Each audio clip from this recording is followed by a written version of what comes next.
خالد احمد ایک صحافی ہے مشہور، اب تو پتہ نہیں بڈھا ہو گیا ہوگا، یہ تو میں 68 کی بات بتا رہا ہوں، 68 اخبار جہاں میں اس نے 6 قسطوں میں امام رضا کے روضے کا حال لکھا۔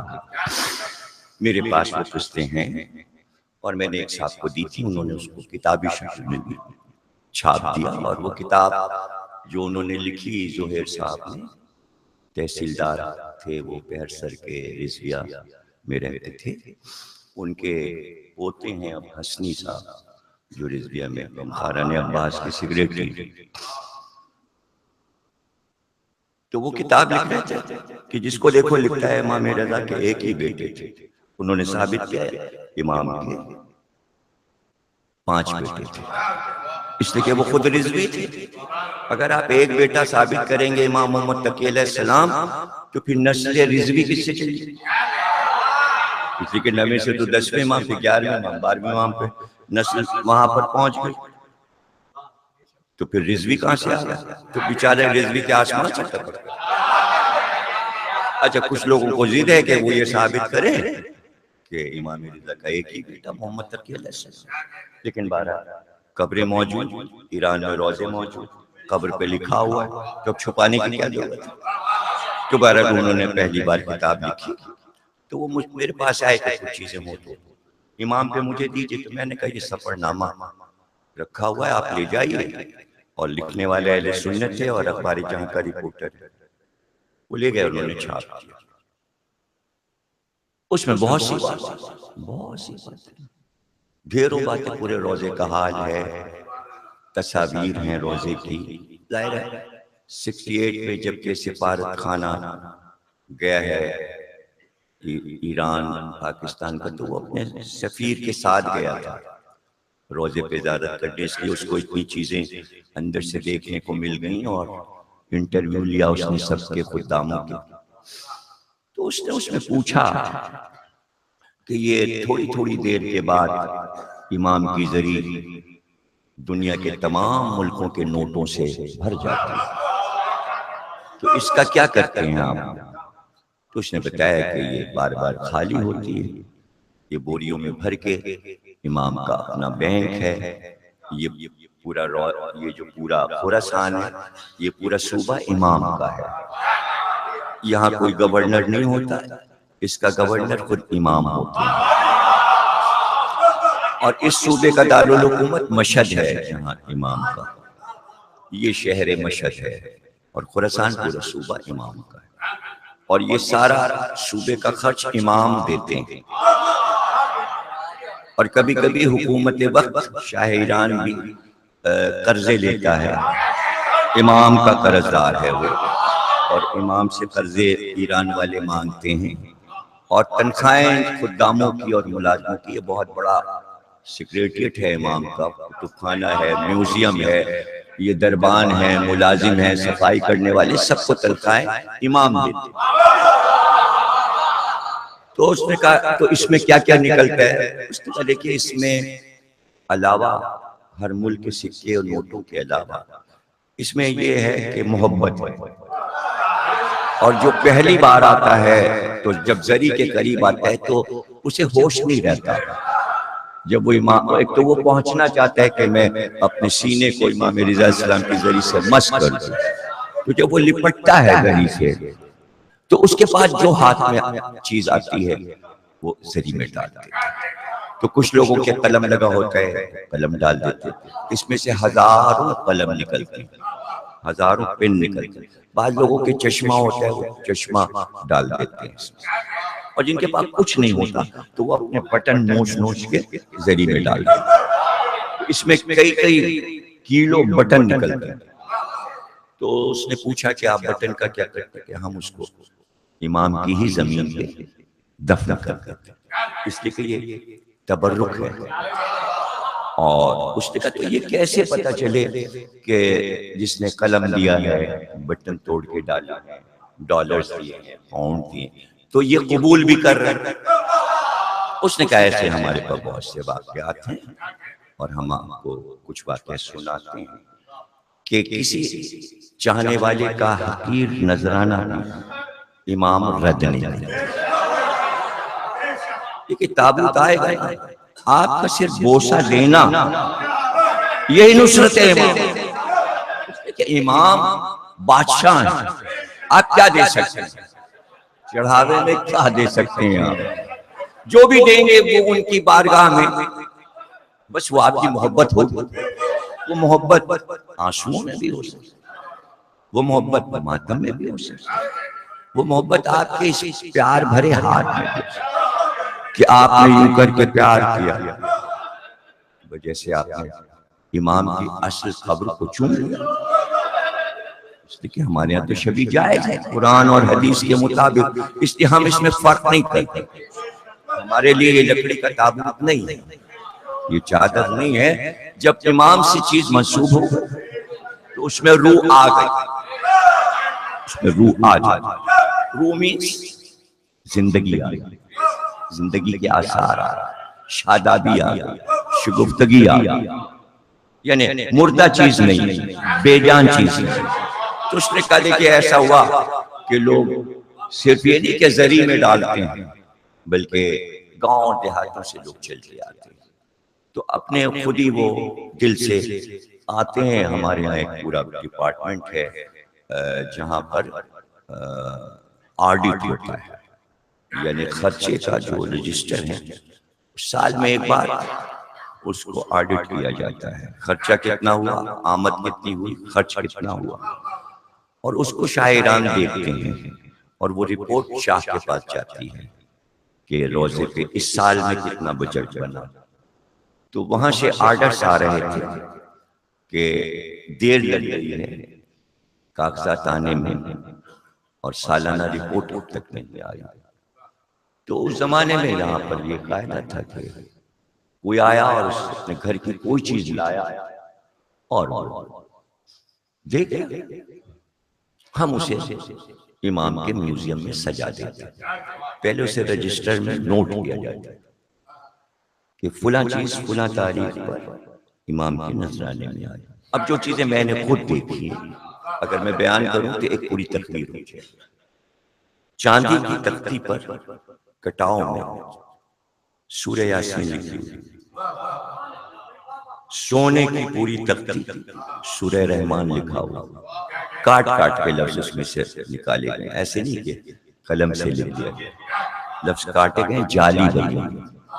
یاقوت کا ایک چھوٹا سا باکس، پورے یاقوت کتنا قیمتی ہوتا ہے، پورا باکس.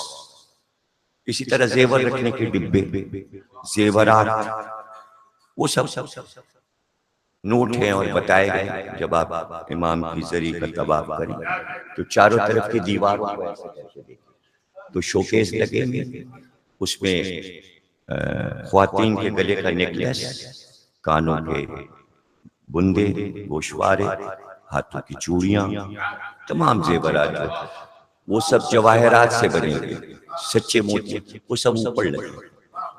تو یہ وہ ہیں کہ جو شہزادیوں نے، ملکاؤں نے جب آئی تھیں تو اپنے زیور اتار کے ڈال دیے تھے.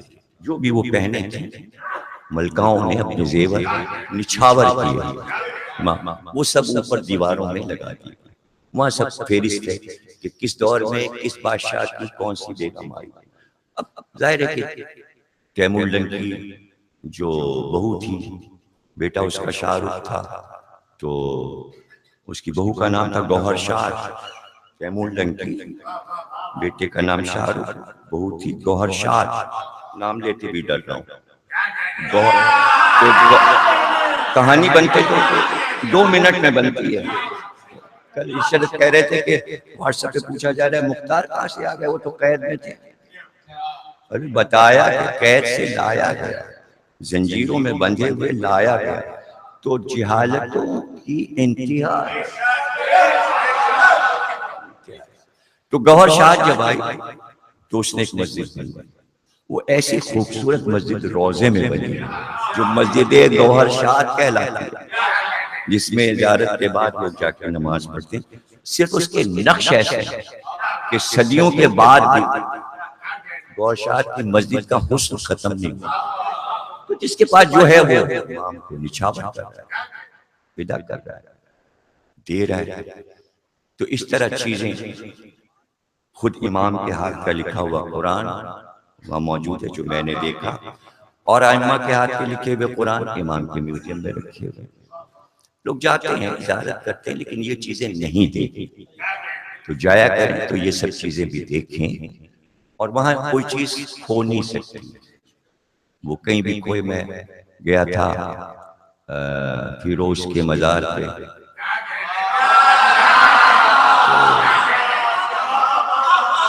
چشمہ میرا جو تھا وہ ٹیکسی میں رہ گیا تھا، تو پوچھا میں نے بھائی یہ چشمہ رہ گیا ٹیکسی میں، ان کا پچھلے دروازے پہ امام کے جائیں، وہاں ایک پورا آفس ہے، جس کی جو چیز کھوتی ہے وہ وہاں آ جاتی ہے۔ تو میں گیا وہاں، تو اس آفس میں جا کے میں حیران ہوں۔ آپ یقین کیجئے کہ یہ جتنا بڑا حال ہے، اتنی بڑے میزیں لگی تھی اور کئی لاکھ چشمے، کچھ کور کے ساتھ، کچھ ایسے سستے چشمے، دھوپ کے، اس کے نظر کے چشمے رکھے ہوئے تھے، اور ان کے اوپر کارڈ لگے ہوئے تھے، فلاں تاریخ کو یہاں لایا گیا۔ تو کہنے لگے اس میں دیکھ لیجیے، تو میں نے دیکھا تو اس میں نہیں، اس میں میرا چشمہ نہیں، اور نہ معلوم کیا کیا، کسی کا بیگ، کسی کا پرس۔ اب یہاں تو دیکھیں نا کہ وہ جلوس نکل رہا ہے، جیب کٹ رہی، تابوت کو کسی نے یوں کر کے ہاتھ دیا پیچھے سے، جیب کاٹ لی۔ آپ ذرا دیکھیے قوم ایسی بھی ہے۔ اب چونکہ یہاں ملاوٹ والی قوم ہے نا، کچھ پتہ ہی نہیں، جب قوم خالص ہوتی تو پھر ایسا ایمان۔ اب جناب 2 سال کے بعد ایک مولانا بن رہے تھے، وہاں پڑھ رہے تھے کراچی کے، ان کے ہاتھ امام کے سیکریٹریٹ نے میرا چشمہ بھجوایا، گھر پہ لا کے وہ دے گئے کہ جب آپ چلے گئے تب ٹیکسی ڈرائیور نے یہاں وہ چشمہ پہنچایا، کاشان سے آیا مشہد میرا چشمہ دینے، چونکہ میں نام لکھا آیا تھا، پتہ لکھا آیا تھا، اس لیے وہ چشمہ میرے گھر پہنچ گیا، وہاں کھویا۔ تو کہنے کا مطلب یہ کہ امام کا ایک نظام، اسی کو تو بادشاہی کہتے ہیں۔ حکومت کسے کہتے ہیں؟ حکومت کس چیز کا؟ حکومت نام ہے ایمانداری کا، حکومت نام ہے انسانوں کو سکون دینے کا، ذہنی سکون دینے کا۔ تو اب وہ کہتا ہے کہ ایک بوڑھی آئی ہمارے آفس میں، اور مٹی کے تیل کا ایک چھوٹا سا لیمپ، شیشے کا اتنا بڑا، جو مٹی کے تیل سے بتی سے جلتا تھا، وہ لے کے آئی اور آ کے کہنے لگی یہ میری طرف سے تحفہ امام رضا کو دے دو۔ تو کہنے جتنے آفس میں لوگ تھے خوب زور سے ٹھٹا لگا کے ہنسے، اور ہنس کے کہنے لگے یہ تیرا لیمپ لے کے کیا کریں گے امام مٹی کے؟ ارے وہاں اتنے جھاڑ فانوس لگے ہیں، ہزاروں کروڑوں روپے کا تو بجلی کا جو ہے بل ہوتا ہے ہمارا، کیسے پمپمیں لگے، تو یہ مٹی کے تیل کا لیمپ امام لے کے کیا کریں گے؟ اس نے کہا بس کہہ دینا کہ میں دے گئی ہوں، امام سے کہہ دینا بس جو میرے پاس تھا میں تحفہ دے گا۔ اب بات کس موضوع پہ ہو رہی ہے؟ قبولیت پر۔ چھوٹی چیز بڑی چیز قبولیت پہ بات ہو رہی ہے، جو اتنی دیر سے تمیز ہو رہی ہے۔ وہ کہتے ہیں کہ وہ دے کر گئی مٹی کے تیل کا لیمپ، اس میں تیل بھی بھرا ہوا تھا اور بتی لگی ہوئی تھی، اور بار بار شاعران کا ٹیلی فون آ رہا تھا، اب تک کاغذات نہیں پہنچے، آڈٹ کے کاغذات نہیں پہنچے، اور وہ رات ہماری قیمتی تھی، اس لیے کہ وہ آخری رات تھی جب ہمیں کاغذات میں فائنل کرنا، اور ایک دم پورے ایران کی لائٹ چلی گئی، پتہ چلا صوبے کی نہیں ایران کی لائٹ چلی گئی، اور اب آتی ہے نہ تب آتی ہے، اور صبح حساب دینا ہے۔ اب ہم لوگوں کو سمجھ میں نہیں آیا کیا کریں، وہی بوڑھی کا لیمپ جلا کر ہم لوگوں نے رات بھر کام کیا۔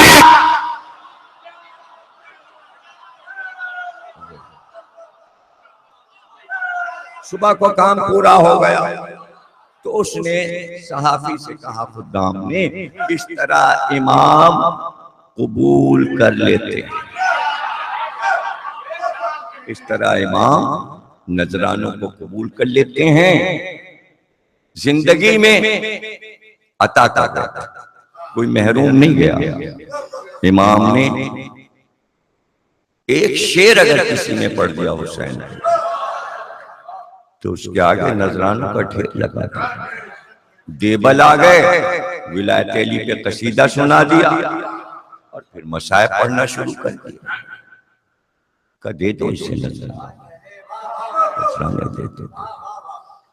کیا مصائب تھے جب پڑھے دیبل خزائی، بڑے شاعر ہیں عرب کے، اور کہتے ہیں فاطمہ زہرا ذرا فردوس بری سے فرش پہ آئیے اور آ کے دیکھیے آپ کے عرش شرف کے ستارے آسمان سے ٹوٹے زمین پہ بکھر گئے اور کہاں کہاں بکھر گئے، کوئی کربلا میں ہے، کوئی جنت البقیع میں ہے، کوئی بغداد میں ہے،